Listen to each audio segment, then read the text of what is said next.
Oh, jam! Hello again, and welcome to the first episode of Ask Chewie Anything. And I do mean anything. Okay, not really anything. Most everything. Anything? So, a few weeks ago, I was stuck at a car dealership, and I was insanely bored. So I was sitting there staring at the wall, watching terrible daytime television in their little waiting lounge. It was awful. And I hopped on Twitter and said, "Help, I'm bored out of my mind. Ask me questions and I will answer them." And you guys asked me so many questions that I actually couldn't answer them all. And it made the last half hour of my waiting time just right by. And I said, you know, this is something I could do. I hit up Twitter and Facebook and asked, hey, ask me questions. Anything goes. Ask me anything. You can ask me about Magic, about Hearthstone, personal questions, about just whatever. Ask me about the shirt I'm wearing. Isn't he cute? So let's see what you guys came up with. When are you gonna certify as a judge? No. Okay, here's a good question. If you were to explain Magic to a Hearthstone player or vice versa, what would be the easiest way for them to understand? The key differences are mana. In Magic, it's land that you have to put in your deck and then draw and play. And in Hearthstone, you get one mana crystal every turn up to a maximum of 10, and that's it. And then there's the attacking and blocking thing. In Hearthstone, the attacker chooses where the attacks go. So you can attack the player or you can attack specific creatures. In Magic, you just attack the player and the defending player chooses whether or not to block. That's a big difference. And the other one is damage. Damage on creatures in Magic goes away at the end of every turn. In Hearthstone, damage is perpetual, so it just sits there and makes a creature easier to kill next turn. Those are really the main big differences. The only real difference in deck building is the lack of mana. You don't have to put land in a Hearthstone deck. And there's the 2 of versus 4 of maximum. I would take the big differences and explain those, and then play a game or two to illustrate any finer details. Because of course there's different mechanics, different keywords, and different things do different things, and whatever, blah, blah, blah. But the big differences are the important ones. And once you get a hang on what the big differences are, and then what that means for gameplay, then that's a huge step in learning how the game is played. So, did I actually answer that question? Let's see. Do you watch tennis, and will you watch the US Open men's finals?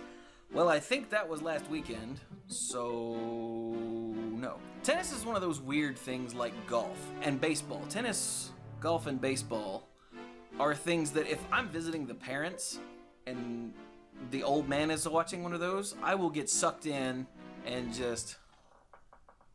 But otherwise, it just does, none of those interest me. But for some reason, if the old man has it on and he's watching and I'm sitting there, I'll get sucked in. Now that doesn't apply to everything, like racing. If he's watching a race, I'll get bored and play on my phone or something. I sports ball good! What is your position on banana bread? That's kind of personal, isn't it? Missionary? I'm cutting that. What's your favorite color? So that's the thing. I don't really do favorites. So, Sexy Jared, if you mean what's my favorite color in Magic, then it's a weird combination of black, red, and it's a weird combination of not blue, essentially. But if you ask what's my favorite color in life, I don't know. I like blue. I like red. I like purple. I like black. I like a good, steel gray? Yeah. Let's see here. Molly asks, how much wood could a woodchuck chuck if a woodchuck could chuck wood? Think you're funny, do you? You have made references to Molly, the cute girl at work, it's actually hot girl at work, and the lesbians formerly in DC. Will you invite them to an episode? Molly is actually on an episode a long time ago. It was episode 26. Yeah, wow, that was a long time ago. But since she thought she was funny and asked about woodchucks, no, I won't. And I know you're watching this, so you don't get to come on the show. Alright, here we go. What's your favorite color combination? I'm gonna assume he means in Magic. So, like I said before, I don't have a favorite, but I tend to gravitate towards red and something. So black-red, red-green, red-white. I always look at red and black when I go into a pre-release, because that's where most of the removal lives. So I start there. and I always really hope that one or both of those is really good, because those colors just, they're more my style, you know? Oh, and what's your favorite tribe or creature type? Okay, that one's easier because it's beasts. It's always beasts. I love the beasts. Probably because when I started playing again, this last time it was in Onslaught and beasts were a thing, and I've had a beast deck forever. It was a 60 card casual deck, and I would constantly update it when new beasts and new cards that worked well with it would come out. And just recently I turned it into a commander deck. It was the last live episode, actually. It was a lot of fun, and the episode before that actually went over the beast deck, but for some reason it's always beasts. It's probably because they're red-green and big and scary and fun, and they printed Ether Charge and Ravenous Baloth, and I'm sold. That's all I needed. In your opinion, has the 7-year plan been a success? And do you think the upcoming movie will be a good or bad thing for Magic? Well, since I don't know what the 7-year plan is, I guess I'll answer the second question. The movie is really gonna depend on who does it. There are only two kinds of adaptations of beloved franchises into movies, and that's brilliant and miserable. Okay, there might be a few here and there in the middle, like, I actually liked the first Ghost Rider movie, even though most people think it was kind of bad. I actually liked the first Daredevil movie with, Batfleck. Oh wow, he's gonna be Batman now. But most people don't like that either, but I thought it was a pretty good adaptation of the story. Oh, and like the original Ninja Turtles movie? Oh my god, I loved the first Ninja Turtles movie. Didn't you love the first Ninja Turtles movie? Don't lie, you freaking loved it. But then there's Ninja Turtles 2 and 3. But then there was TMNT, which was way awesome. It can go either way. If you get someone like Uwe Boll, who just wants to make a movie out of it to make money, see every movie he's ever done, that's gonna suck. It's not gonna hurt Magic, because Magic players are still gonna be Magic players. It's just not gonna acquire more people. It's not gonna spread the brand. It's just gonna be some crap. Oh, and another one is The Last Airbender. Oh my god, did you see that miserable pile of crap movie? It was terrible. And you know what worries me about that is that M. Night Shyamalan still won't admit that it was a bad movie. So if something like that happens, it's gonna be awful. But then, look at what Marvel has done with its movies. Even people can trash on the original Spider-Man trilogy, although 1 and 2 were really good. And The Amazing Spider-Man, I really liked. I don't know why everyone was all down on it, but I enjoyed both of those as well. And all of the Marvel Universe movies have been really good, because the people working on it care about it. It's like people want to wax poetic about how great the original Superman movies were. They really weren't. If you watch them now, the movies themselves were bad. They were all 4, not just 3 and 4. 3 and 4 were terrible. But 1 and 2 were also not good. That was because of studio meddling and the producers and the director not getting along and all that. Everyone remembers Christopher Reeve was amazing in those movies because he cared about the role. Again, these are all just examples. It's really going to depend on if the people involved in making it care. If they do, it will probably be pretty good. If it's just a way to make money, it's gonna suck and it's gonna be terrible. So, Captain Red Zone asks, would you join a slapping competition? Only if you're my opponent. Hulk Hogan! Let's see, what's a Magic house rule to follow for a really fun night? Favorite Magic stipulations? I don't know. We don't actually do that. We play, Plane Chase sometimes. We've basically given up on Arch Enemy. Okay, there is one way that we've played several times. I don't remember what it's called. It's something like Never-Ending Magic or something like that, where when you die, then you can join back in and take like 3 or 4 turns or something. We had to tune that to taste because originally it was some number of turns and that wasn't enough, and we fiddled with it and we found that I think 3 turns is where we ended up. I can't remember. It was a long time ago. I'm pretty sure we've mentioned it on episodes, but that was really cool whenever we've done it, because if one person gets massively overpowered and can just kill everyone, usually you're able to whittle them back down. It would balance itself, is what I'm saying. So that was a lot of fun, but we don't really do alternate rules or house rules or stipulations or any of that, so yakisoba or ramen? Huh?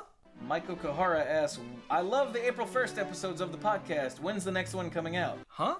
How about some of your 3 questions? Nope. I come up with those so I don't have to answer them. If you only had one console game to play for the rest of your life, what would it be? Oh my god. So the first thing that popped into my head, because it would take forever to actually completely finish it in every way possible, and that's Skyrim. Because it's so wide open. I still haven't done everything to do in that damn game. And even if you do manage to completely finish everything, you can start again as a whole new character and go a whole other way, you know, use a different kind of magic or whatever. So, what do you see as the best part of a game of Magic? I don't know. I've never thought about it. I guess just the deductive process of trying to find a way to win. I'll go with that, because, I don't know. What is your favorite and least favorite mechanic of Magic? Shadow. Shadow was pretty bad. As my Manapool co-host Mike puts it, it makes you play a smaller, dumber game of Magic over here on the side. For favorite? I don't know, dude. The first thing that jumps to mind is the only mechanic that I ever go, when I see it on a card, is Double Strike. Every time I see Double Strike on a card, I sit up and pay attention and think real hard about it, because Double Strike is just stupid. Stupid good, like stupid powerful. First thing that came to mind. If you could change one thing in Magic, what would it be and why? The reserve list? Not for me personally, just because I think the ability to reprint some of these old cards would A, not destroy their value, B, not everything on the reserve list is game breaking and amazing. Some of it's just cool stuff that I think we should reprint sometimes. And 3, I really think it would be good for the health of the Eternal and non-rotating, or whatever you want to call it, formats. Plus, some of that stuff would actually probably be good in current formats, and it would allow us to spice it up some. In response to your episode on mainstream media coverage for Magic, what are your thoughts on a satellite radio station dedicated to all things Magic? I am for that as long as I'm on it. What's your favorite Magic and non-Magic paraphernalia? Is that a drug question? Just say no, kids. I don't know. I don't really have much paraphernalia. I guess my cardboard Chewie stand-up.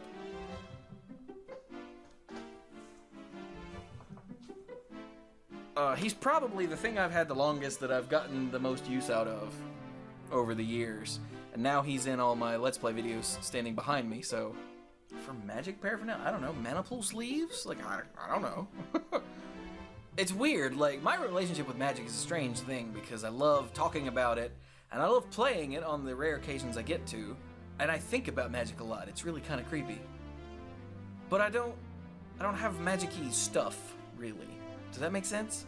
And favorite comic book hero or series? Oh, now you're getting into some deep stuff here. Neil Gaiman's Sandman. And I know that sounds like, oh my god, that's so... Everybody says that. Yeah, well, screw you. I'll grab a book and just read it. Just because. I actually really love it. Astro City. Who wrote Astro City? Kurt Busiek. Kurt Busiek. Yeah, that's him. So the way that I'm answering this is things that... Put the mouse down. Is things that I just... If I'm like, I want to read something, and I'll just walk over to my shelf and pick it off. So, Sandman, Astro City, Transmetropolitan by Warren Ellis. The Jeff Loeb and Tim Sale stories. So like, Batman The Long Halloween, Batman Dark Victory, and Catwoman When in Rome. Spider-Man Blue, Hulk Gray, Daredevil Yellow. My comic books aren't in here anymore. They're out there. So I can't just turn and go, how did you get into Magic? Honestly, I don't remember. I got no idea. I know that I used to play back in the day with Scott, who was up until recently my roommate, and another guy called Shoop. Yeah, those are the two guys that I played Magic with way back in the day, like Ice Age Homelands, Mirage, Visions, back in that day. Yeah, that's who I played with. Getting back into Magic, I was sitting in my dorm room with our door open, because our dorm room door was almost always open unless we weren't there or we were sleeping or touching ourselves. What? Nothing. Or touching someone else. We had the door closed for that too. It was me and Corey, my roommate. Mike walked by carrying a shoebox, or a clear plastic box, and you could see Magic butted up against the edge to where you could read it.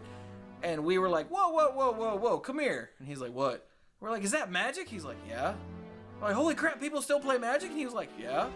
And Corey goes, hey, can I play too? I've got my cards here. And I went, because I lived with him the year before, and this fool never once mentioned Magic, because all my cards that I had from back in the day we're here at its parents. Well, not here, this is my apartment, but we're still at its parents' house. And I was like, next time I go home, I'm getting mine. From there, more people joined. Nate, I think, was teaching Brian and Dirk how to play, or Dirk might have known her. I can't remember now because I wasn't part of that. But we all gathered together, and the core group was me and Mike and Brian and Dirk and Corey and Devin and AJ. Kill AJ! And I've been in it ever since. Okay, Austin asked me an interesting question here. What is the one card or two cards or whatever that you would take from Hearthstone and put into Magic, and vice versa from Magic into Hearthstone? Cards that I think would be cool in Magic are cards that have conditions, like the giants in Hearthstone. There's the Sea Giant that costs one less for each creature on the battlefield. There's the Mountain Giant that costs one less for each card in your hand, and there's the Molten Giant that costs one less based on how low your life is. I think those are really cool, but they might be too easily abusable. A card that's the scourge of Hearthstone right now, or at least it was up until the last set release, Grim Patron. When it survives damage, you get a copy of it, and I think that would actually be interesting in Magic, but I don't know how feasible that would be. Yeah, there are actually several cards that say when they take damage, stuff happens. There's one 0/2 that when it takes damage, you get a 2/1 dragon. The Axe Flinger, when it takes damage, your opponent takes 2. The Imp King boss, when it takes damage, you get a 1/1. Okay, here we go. I'll just go ahead and throw out 2 cards that I totally think should be in Hearthstone, or in Magic, and that's Stalag and Fugan. One is it doesn't matter. They're just 2 creatures with mirroring stats. One's a 7/4, one's a 4/7, but that can change based on, Magic. But the point is, when each one dies, if the other one has died during this game, you get an 11/11 token. Yeah, that's cool. As far as cards in Magic that I think should go into Hearthstone, I could not come up with anything that wouldn't either break the game or just wouldn't work. Anything that deals with the graveyard, there is no graveyard in Hearthstone. Anything that deals with like opponents' hands wouldn't work because they've said they're not going to make a discard spell. They're just not gonna do that kind of disruption. I don't know. Maybe Nether Shadow. Yeah. Just because I love that guy. What's your favorite cheese? I don't know. I haven't tried them all. What is your favorite condiment and why is it sriracha? Damn it, Squanto. Okay, there are 3 here. It's gonna be either sriracha, which I love some kung fu chicken sauce. Oh my god. Sour cream, because sour cream is glorious, and honey mustard. Same reason. I am hard pressed to come up with something to eat that wouldn't benefit from at least one of those, because they're glorious. Why did you choose physics for a major? Young high school Chewie had this grand plan of making video games, because young high school Chewie was kind of dumb. So I got a scholarship I signed up as a computer science major and got a scholarship that was for computer science or physics majors. And the computer science program at UNCG at the time was not good. I had a major problem. Like the first class of the major, I got sick and died, alright? I still refer to this as the plague. It was awful. It was so bad that my girlfriend that year made me call my mom to come get me and take me home because she was afraid I was dying, and so was I. Like, it was bad. I stayed home recovering. Like, she came to get me on like a Saturday night or a Sunday night or something, and I had a test in the first computer science class on that Tuesday, and I wasn't not dead yet. I was still dead, yeah. And I missed the test, but because I didn't go to the doctor, because it wasn't anything life-threatening, it was just really, really screwed up in the stomach.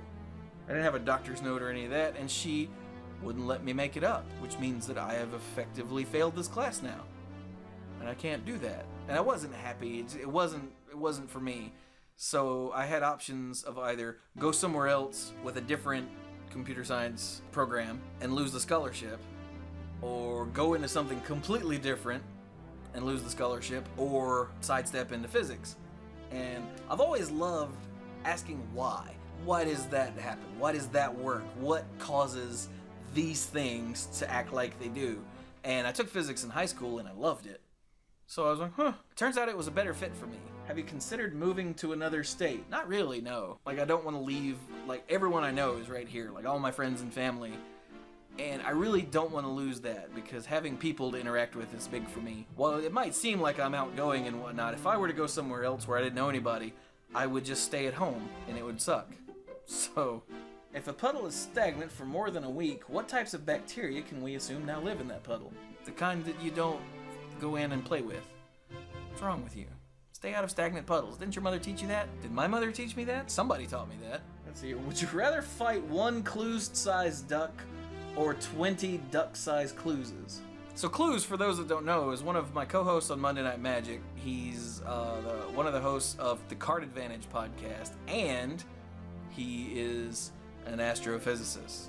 Like, he's a magic judge. His wife is hot. Just all of these things all rolled into one. I'm fairly certain he's a formidable human being, not physically, because I'm pretty sure I could kick his ass, but mentally. And I think that having 20 of those, no matter how small, would just be terrible. Like, sure, I could just get in one good kick and knock out several of them, but I think that would probably be the last kick I get. And ducks are stupid. So, I'll take the one Cluze-sized duck over the 20 duck-sized Cluzes, because ducks aren't really tiny, so like a Cluze would be, I don't know, like that big? That's a big little dude. Damn. Alright, well, I guess that does it. I hope this was entertaining and interesting and gave you a deeper insight into who I am, or at least entertained you for a few minutes. I'm digging the new recording setup. See all my magic? Look at all that magic. This has been the first episode of Ask Chewie Anything. I hope you guys enjoyed it. If you did, feel free to hit that like button, because it really helps a lot to let me know what you guys actually enjoyed. Subscribe if you want to know as soon as new videos go up. If you want to ask me a question, then you can hit me up on Twitter or leave a comment below. And like I said, ask me anything about Magic, about Hearthstone, personal questions, about podcasting, about videos, whatever. Ask me anything you want, and I might just answer it. Maybe.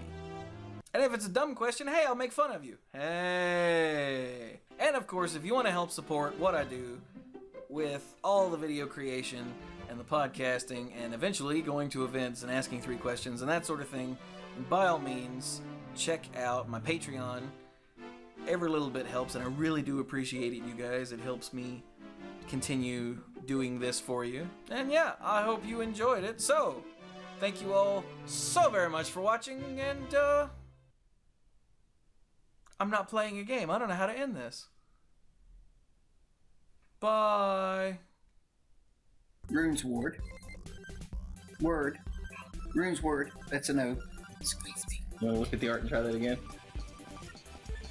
Yeah. Rune's sword. There you go. Whoops. We're gonna Shadow Madness and steal it. Oops. And get 2 more dudes. And we're gonna hit him in the face.